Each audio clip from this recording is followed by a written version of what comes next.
Ma'am, kailan po kayo naimbitahang maging kasapi ng PCSO Board of Directors? Ako po'y nabigyan ng pagkakataon ng oath-taking last June 4. Nung makalawa lang? Makalawa. Opo. Nung makalawa lang. Opo. Ano pong direktiba ni PBBM po sa inyo? Ang pinaka-importante na gusto kong ipaalam sa sambayanan, ang pagpapasalamat una sa Panginoon at siyempre, papasalamat sa lahat ng mga tumangkilik sa Imelda Papin para marating ang tugatog na tagumpay sa pamamagitan ng pag-awit. At doon, lalo na doon sa aming probinsya, no? Dahil naging vice governor ako doon ng 9 years sa Camarines Sur.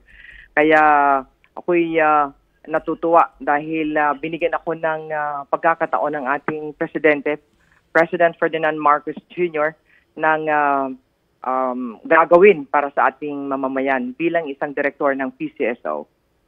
Anong po magiging saklaw, ma'am, ng trabaho po ninyo dyan sa PCSO, if ever? Ang saklaw ng trabaho ng PCSO is more on yung pagbibigay ng mga tulong sa health programs and charities of national character. Ito po ay pagtulong sa ating mamamayan, lalo na po sa mga naka-hospitalize, sa ating mga kababayan ay napakaraming problema, Mon. At dito tayo magko-concentrate kung paano natin sila matutulungan. And I mentioned to the President na meron tayong programang naiisip, yung isang linggong serbisyo. Which, diba? Sorry, natawa ko, ma'am. Isang linggong serbisyo. Parang isang linggong pag-ibig. Isang linggong pag-ibig, Ano po yung ibig sabihin ng isang linggong serbisyo na yan? Lunes, ayan. Lunes hanggang, Linggo. hanggang linggong pagsilbi, di ba?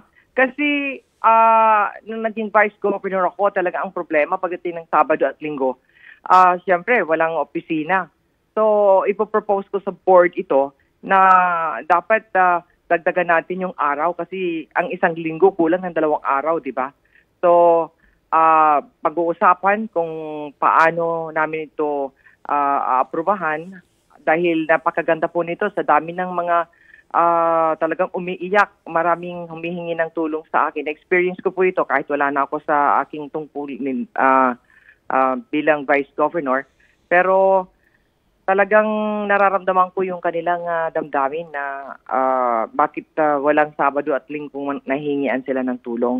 So we'll try to do our best na mapag-usapan ito para i-extend na natin, lubos-lubusan na natin na ibuhos ang tulong ng PCSO para sa ating mamamayan. Yung So mga magkakaroon na po ng mga, kumbaga ma-open po yung offices ng PCSO even on weekends. There probably hindi the whole offices, but ang pinaka-importante doon, I will propose to the board na kung pwede kahit parang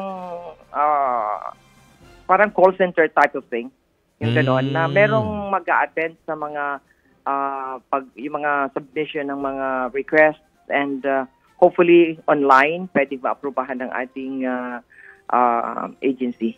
Opo. Ma'am, nasasangkot po ang PCSO sa ibang mga usapin at issue.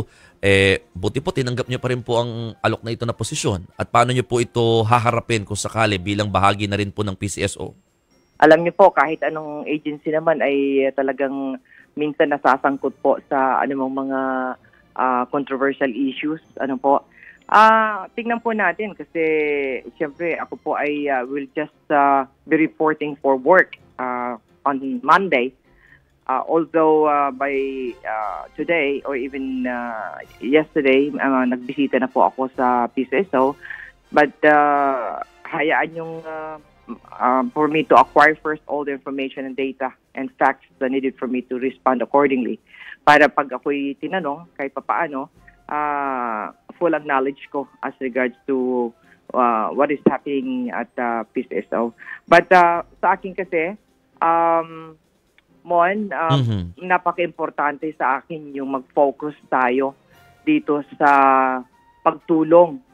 Kasi alam mo naman ang PCSO ay talagang ang mandato po niyan ay Opo. tumulong sa ating mga kababayan na nangangailangan sa mga medical needs ng ating mga nangangailangan talaga, no? I see. Lalo na ang mga Opo. maralita na hindi makaka-reach out. Kami na po, bababa na po kami. I'll see to it na iikot po ang inyong director, si Imelda Papin, kasama Opo. ang aming mga directors sa PCSO para ibaba ang tulong doon sa mga nangangailangan. Aasahan po namin yan. Director, panghuli na lamang, nakita po, may mga pictures kasi kaming nakita po na kayo po ay nagkausap na nga talaga. Well, after po siguro maitalaga nga ni PBBM. Ano lang pong marching order sa inyo ng Pangulo? Actually, ang napag-usapan lang naman po ay magtulungan kami sa PCSO, that's one. Pangalawa, ay na-mention ko yung program, yung isang linggong serbisyo. Natuwa nga siya. Natuwa. Sabi, sige na, unahan mo na. Sabi niya, ibig sabihin, gawin mo na. At saka, we'll see to it that gusto kong maging, action director, no? I want to be an action director. Ibig pong sabihin na makikita niyo po ako very visible to be going around the Philippines para hikayatin ko po ang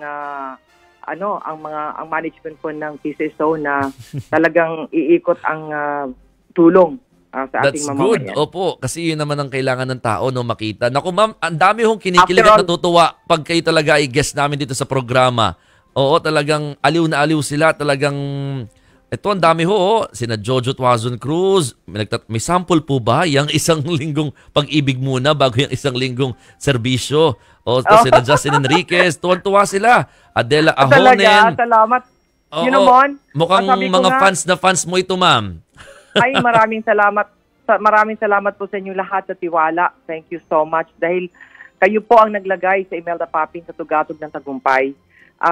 It is my time para ibalik ko po sa pamamagitan ng aking position po bilang director dito sa PCSO. Maaga pa. At open po ang aking doors and I will also suggest yung direct line ng PCSO para po talagang madali nyo po kaming ma-reach out. Basta kompleto po ang requirement na sige po. may isasabit po ninyo. So, maraming salamat, Mon, dito sa Thank you, iyong ma'am. Bagong Bayan. Panahon na. Bumangon na ang bayan. Dito po sa 92.3 Salamat po. FM. Salamat, ma'am. Salamat, ha. Nag-request sila ng sample. God bless you, Mon. Kaso, God bless you. God bless na eh. Sige. Yan po si Ma'am Imelda Papin, ng acting board member din po, karagdagan, no, ng PCSO.